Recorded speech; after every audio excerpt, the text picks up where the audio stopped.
Hello बच्चों, चलिए प्रश्न को पढ़ते हैं और समझते हैं। जब x का मान 0 से कम है तो आर्ग्यूमेंट ऑफ x का मान है यहाँ पर 0, पाई बटा 2, पाई या इनमें से कोई नहीं। प्रश्न को हल करने से पहले हम लिखते हैं प्रश्न के लिए मुख्य उदाहरण।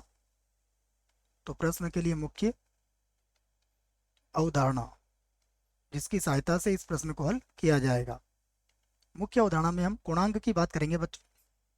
क्या सूत्र होते हैं पूर्णांक के, देखिएगा आप। यदि सम्मिश्र संख्या हम लेते हैं z बराबर a प्लस आयोटा b, जहाँ a और b ये कोई भी वास्तविक संख्याएं हो सकती है।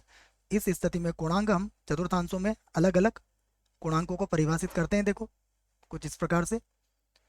तो पहले चतुर्थांश में जो पूर्णांक होता है ये होता है थीटा बराबर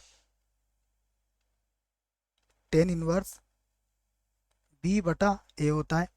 दूसरे चतुर्थांश में क्या होता है, थीटा बराबर ये होता है pi minus tan inverse b बटा a के बराबर। यहाँ पर होता है माइनस का pi plus tan inverse b बटा a, और ये भी थीटा के बराबर होता है।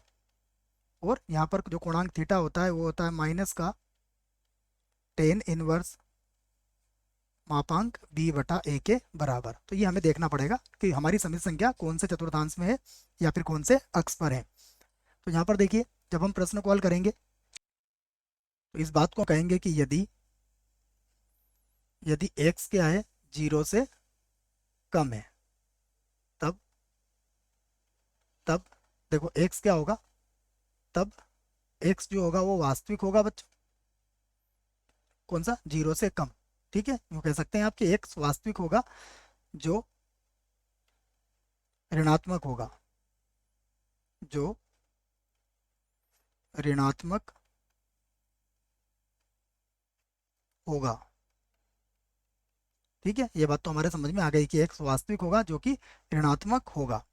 अब और y क्या होगा, यहाँ पर काल्पनिक जो होगा वो तो 0 होगा बच्चों। ठीक है, तो यहाँ पर हम कह सकते हैं कि यदि हम इसका आर्ग्यूमेंट निकालते हैं तो आर्ग्यूमेंट ऑफ x बराबर कितना हो जाएगा, बराबर हो जाएगा टेन इनवर्स, और आयोटा का गुणांक क्या मिलेगा, यहाँ पर आपको 0 मिलेगा, और बटे में जो भी x आएगा आपका वो ऋणात्मक होगा या धनात्मक होगा वो देखना पड़ेगा। सॉरी बच्चों, ऋणात्मक ही होगा।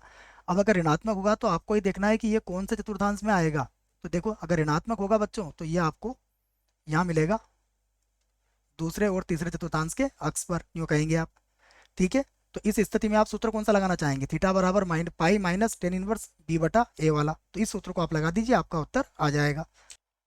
तो इसका अर्थ ये हुआ कि ये तो माइनस लगा देता हूँ बच्चों, और इसमें क्या जोड़ देता हूँ, मैं पाई को जोड़ देता हूँ। तो ये बराबर किसके हो जाएगा, इसको लिख दूंगा मैं पाई माइनस ये टेन इनवर्स 0 किसके बराबर होता है, 0 के बराबर होता है। अर्थात कितना आ गया हमारे पास, पाई आ गया। जो चित्र बनाने से भी समझ में आ रहा था कि ये हमारा पाई ही आएगा। चलते हैं विकल्प की तरफ। तो ये तो हो गया गलत, 0 पाई बटा 2 भी नहीं हो सकता है, पाई हमारा उत्तर आया है। अर्थात सी जो होगा ये इस प्रश्न के लिए बिल्कुल सही उत्तर होगा, और डी भी इसका गलत उत्तर होगा। आशा करता हूँ बच्चों प्रश्न का उत्तर समझ में आया होगा। धन्यवाद।